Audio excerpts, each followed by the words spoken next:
Beginning of modern nationalism. In India, factors in the growth of modern nationalism. The rise and growth of Indian nationalism has been traditionally explained in terms of Indian response to the stimulus generated by the British Raj through creation of new institutions, new opportunities, resources, etc. In other words, Indian nationalism grew partly as a result of colonial policies and partly as a reaction to colonial policies. In fact, it would be more correct to see Indian nationalism as a product of a mix of various factors.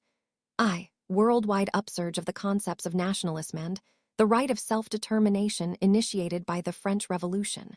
Roman 2. Indian Renaissance Unit 5. The struggle begins. Chapters 10 and 11. Beginning of modern nationalism in India. 255. Roman 3. Offshoot of modernization initiated by the British in India. Roman 4. Strong reaction to British imperialist policies in India. Understanding of contradictions in Indian and colonial interests. People came to realize that colonial rule was the major cause of India's economic backwardness, and that the interests of Indians involved the interests of all sections and classes: peasants, artisans, handicraftsmen, workers, intellectuals, the educated, and the capitalists. The nationalist movement or Resido take up the challenge of these contradictions inherent in the character and policies of colonial rule. Political, administrative, and economic unification of the country. The British rule in the Indian subcontinent extended from the Himalayas in the north to the Cape, Comorin in the south, and from Assam in the east to Khyber Pass in the west. While large areas of India had been brought under a single rule in the past, under the Mauryas or later under the Mughals, the British created a larger state than that of the Mauryas or the Great Mughals. While Indian provinces were under direct British rule, the princely states were under indirect British rule. The British sword imposed political unity in India.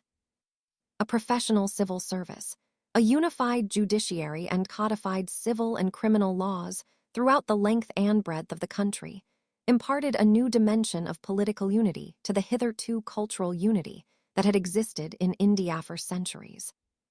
The necessities of administrative convenience, considerations of military defense, and the urge for economic penetration and commercial exploitation, all in British interests, were the driving forces behind the planned development of modern means of transport and communication such as railways, roads, electricity, and telegraph. From the nationalists' point of view, this process of unification had a twofold effect. The economic fate of the people of different regions get linked together. For instance, failure of crops in owner region affected the prices and supply in another region. 256. A brief history of modern India. Roman 2. Modern means of transport and communication brought people, especially the leaders, from different regions together. This was important for the exchange of political ideas and for mobilization and organization of public opinion in political and economic issues. Western thought and education. The introduction of a modern system of education afforded opportunities for assimilation of modern Western ideas. This, in turn, gave a new direction to Indian political thinking.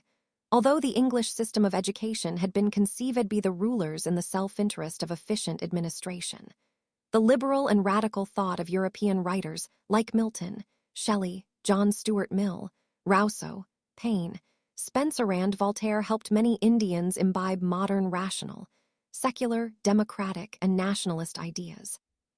The English language helped nationalist leaders from different linguistic regions to communicate with each other.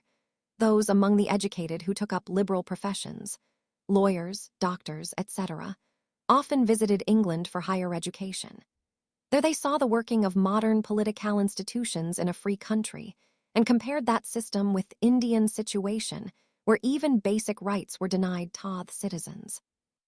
This ever-expanding English-educated class formed the middle-class intelligentsia who constituted the nucleus for the newly arising political unrest. It was the section which provided leadership to the Indian political associations. Role of press and literature. The second half of the 19th century saw an unprecedented growth of Indian-owned English and vernacular newspapers, despite numerous restrictions imposed on the press by the colonial rulers from time to time. In 1877, there were about 169 newspapers published in vernacular languages, and their circulation reached the neighborhood of 100,000. The press, while criticizing official policies, on the one hand, urged the people to unite, on the other. It also helped spread modern ideas of self-government, democracy, civil rights, and industrialization. The newspapers, journals, pamphlets, and nationalist literature helped in the exchange of political ideas among nationalist leaders from different regions. Beginning of modern nationalism in India, 257 rediscovery of India's past the historical researches by European scholars, such as Max Mueller, Munier Williams, Roth, and Sassoon, and by Indian scholars such as R.G. Bhandarkar, R.L. Mitra, and later Swami Vivekananda, created an entirely new picture of India's past. This picture was characterized by well-developed political, economic, and social institutions, a flourishing trade with the outside world, a rich heritage in arts and culture, and numerous cities. The theory put forward by European scholars that the Indo-Aryans belonged to the same ethnic group from which other nations of Europe had evolved, gave a psychological boost to the educated Indians. The self-respect and confidence so gained helped the nationalists to demolish colonial myths that India had a long history of servility to foreign rulers. Progressive character of socio-religious reform movements. These reform movements sought to remove social evils which divided the Indian society. This had the effect of bringing different sections together and proved to be an important factor in the growth of Indian nationalism. Rise of middle-class intelligentsia. British administrative and economic innovations gave rise to a new urban middle class in towns. According to Percival Spear, the new middle class was a well-integrated all-India class with varied background but a common foreground of knowledge, ideas, and values. It was a minority of Indian society, but a dynamic minority. It had a sense of unity of purpose and of hope. This class, prominent because of its education, new position, and its close ties with the ruling class, came to the forefront. The leadership to the Indian National Congress in all its stages of growth was provided by this class. Impact of contemporary movements in the world. Rise of a number of nations on the ruins of the Spanish and Portuguese empires in South America, and the national liberation movements of Greece and Italy in general and of Ireland in particular, deeply influenced the nationalist ranks. 258. A brief history of modern India. Reactionary policies and racial arrogance of rulers. Racial myths of white superiority were sought to be perpetuate by the British through a deliberate policy of discrimination and segregation. Indians felt deeply hurt by this.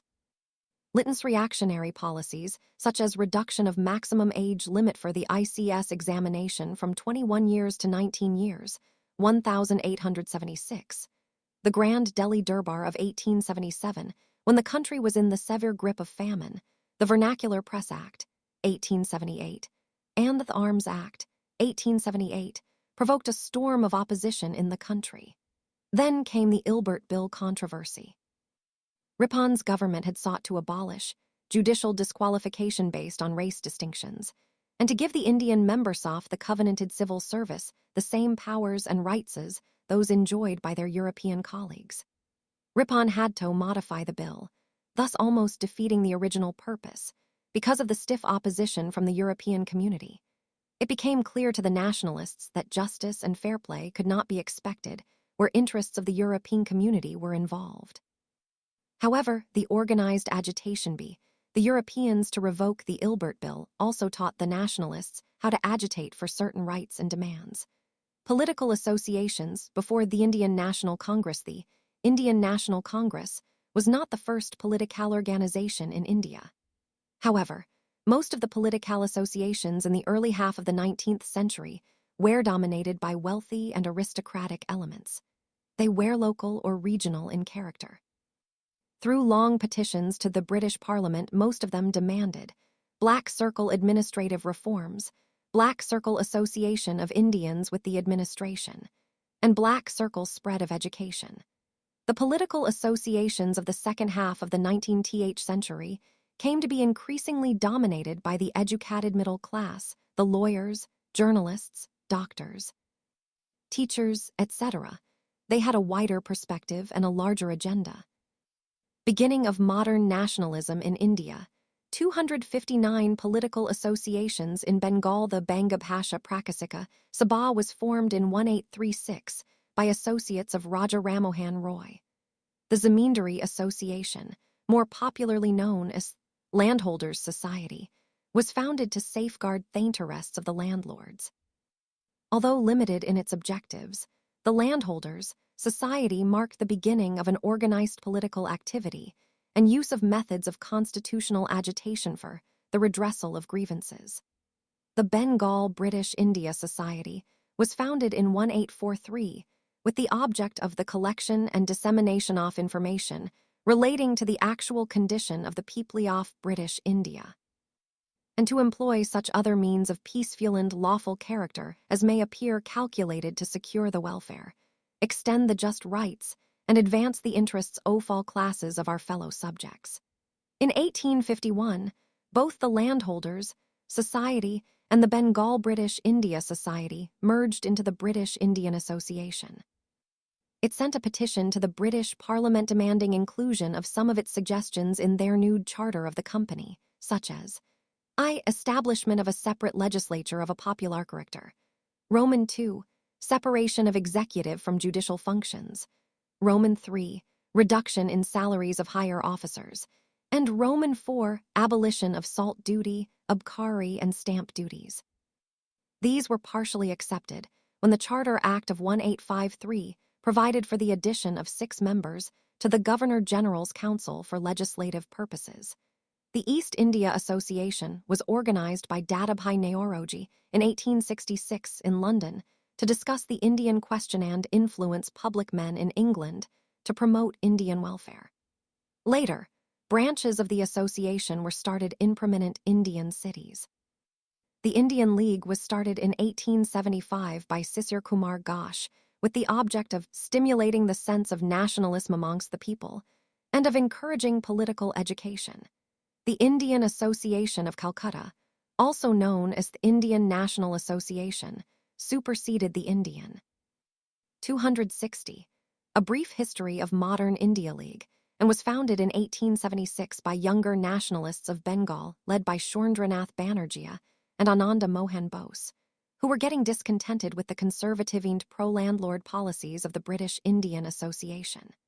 The Indian Association was the most important of pre-Congress associations and aimed to promote by every legitimate means the political, intellectual, and material advancement of the people. It set out to create a strong public opinion on political questions, and Roman II, unify Indian people in a common political program. It protested against the reduction of age limit in 1877 for candidates of the Indian Civil Service examination. The association demanded simultaneous holding of civil service examination in England and India and Indianization of higher administrative posts. It led a campaign against the Repressive Arms Act and the Vernacular Press Act. Branches of the association were opened in other Townsend cities of Bengal and even outside Bengal. The membership fee was kept low in order to attract the poorer sections to the association. The association sponsored an All India Conference which first took place in Calcutta from December 28 to 301,883. More than 100 delegates from different parts of the country attended.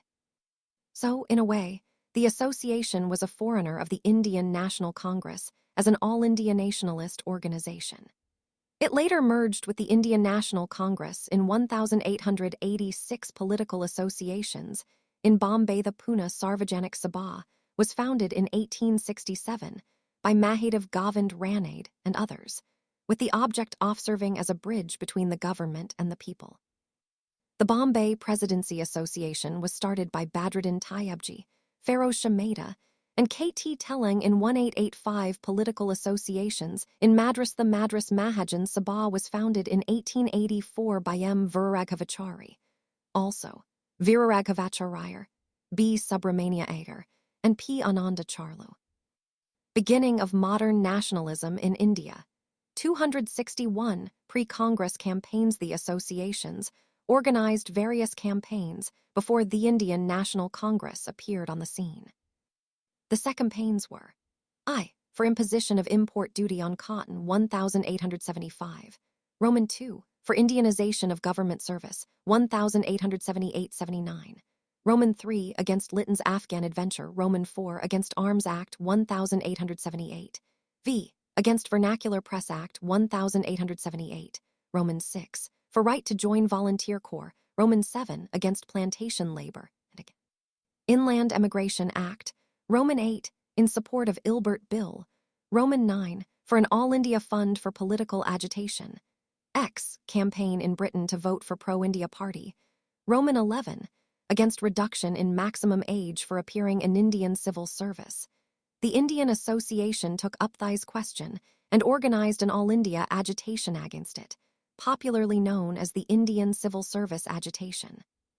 Summary: Black circle factors in growth of modern nationalism, understanding of contradictions in Indian and colonial interests, political, administrative, and economic unification of the country, Western thought, and education role of press and literature, rediscovery of India's past. Historical researches: rise of middle-class intelligentsia, impact of contemporary movements, worldwide reactionary policies, and racial arrogance of rulers, black political associations, before Indian National Congress 1836, Bangapasha Prakasika, Sabah Zamindari Association or Landholders, Society 1843, Bengal British India Society 1851, British Indian Association 1866, East India Association 1870, Pune Sarvajanik Sabha 1875, Indian League 1876, Indian Association of Calcutta or Indian National Association 1885, Bombay Presidency Association 1884, Madras Mahajan Sabha 200.